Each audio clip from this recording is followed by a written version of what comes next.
नमस्कार दोस्तों, कैसे हैं आप सब। महादेव की कृपा आप सब पर बनी रहे। सावन आने वाला है दोस्तों, और महादेव की कथा का एक अलग ही आनंद है। चाहे आपने कितनी बार भी सुन रखा हो, आपको फिर से सुनने का मन। मैं आज आपको बैजनाथ धाम की कथा सुनाऊंगा और इससे मिलने वाले सीख को भी कथा पूरी होने पर जरूर बताऊं। तो आइए सुनते हैं बाबा बैजनाथ धाम की पावन कथा। झारखंड राज्य में स्थित देवघर का बाबा बैजनाथ धाम भारत के 12 ज्योतिर्लिंगों में से एक है। वहाँ भगवान शिव के कामना लिंग के रूप में पूजे जाते हैं। ऐसा माना जाता है कि यहाँ सच्चे मन से मांगी गई हर कामना पूरी हो जाती है। यह स्थान न केवल ज्योतिर्लिंग है बल्कि एक शक्तिपीठ भी है। बाबा बैजनाथ धाम की सबसे प्रसिद्ध कथा राक्षस राज रावण से जुड़ी हुई। रावण जो शिव का महान भक्त था, भगवान शिव को प्रसन्न करने के लिए हिमालय पर कठोर तपस्या करने लगा। उसने अपनी भक्ति दिखाने के लिए एक एक करके अपने सारे सिर शिवलिंग पर चढ़ाने लगे। जब वह 9वां सिर चढ़ाने वाला था,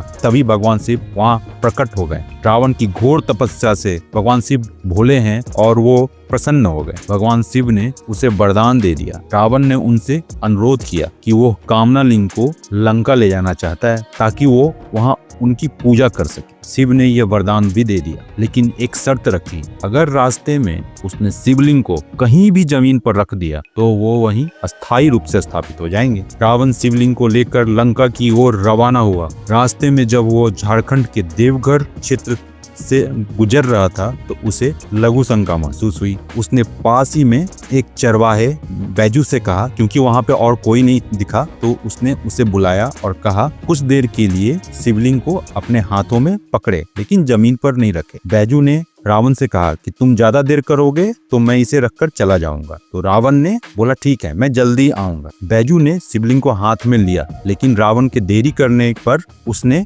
शिवलिंग को ज्यादा देर तक पकड़ नहीं पाया और जमीन पर रख दिया। शिव की लीला देखिए, शिवलिंग वहीं स्थापित हो गया अस्थायी रूप से, जैसा कि भगवान भोलेनाथ ने कहा था। जब रावण लौटा और देखा कि शिवलिंग उठ नहीं रहा है तो वह बहुत क्रोधित हुआ, लेकिन वह समझ गया, क्योंकि वो बहुत ही ज्ञानी आदमी था। वो समझ गया कि भगवान की इच्छा ही यही थी। बाद में भगवान विष्णु ने उसी स्थान पर एक भव्य मंदिर का निर्माण कराया, जिसे आज हम बाबा बैजनाथ धाम के नाम से जानते। यह मंदिर कई मायने में अद्वितीय है। यह भगवान शिव के 12 ज्योतिर्लिंगों में से 9वां है। यह शक्तिपीठ भी है जहां माता सती का हृदय गिरा था। यहाँ शिव और शक्ति दोनों की पूजा होती। हर साल सावन के महीने में लाखों कांवड़िया बोल बम बोल बम बोल बम बोलते हुए जल चढ़ाने आते हैं। यहाँ कांवड़ यात्रा बिहार, झारखंड, बंगाल, यूपी, मध्य प्रदेश तक फैली होती है, जहां भक्त सुल्तानगंज से गंगा जल लेकर देवघर तक 100 से 105 किलोमीटर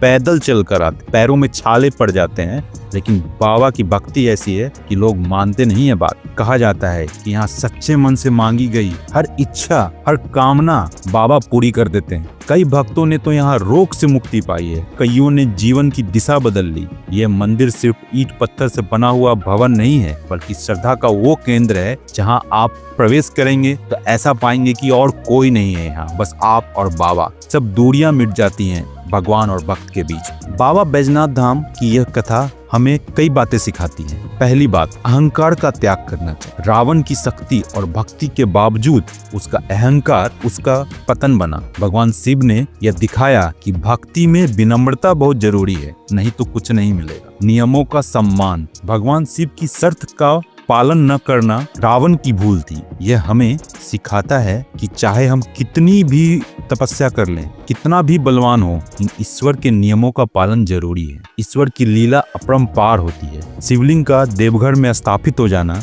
यह एक दैवीय योजना थी। यह दिखाता है ईश्वर की इच्छा सर्वोपरि होती है, उससे ऊपर कुछ नहीं होता। सच्ची भक्ति का फल। रावण की भक्ति इतनी प्रबल थी, उसने शिव को भी प्रसन्न कर लिया। भले ही उसका उद्देश्य गलत हो, लेकिन उसकी भक्ति सच्ची थी। यही हमें सिखाता है कि निस्वार्थ भक्ति से सब कुछ संभव है, कुछ भी। बाबा बैजनाथ धाम सिर्फ एक तीर्थ स्थल नहीं है, यह आस्था का प्रतीक है जो जीवन की दिशा को बदल सकता है। जो मन से पुकारता है, बाबा उसका दुख हर लेते हैं। इसीलिए बोला जाता है हर हर महादेव, हर हर महादेव। बोलो बोल बम बोल बम बोल बम, हर हर महादेव।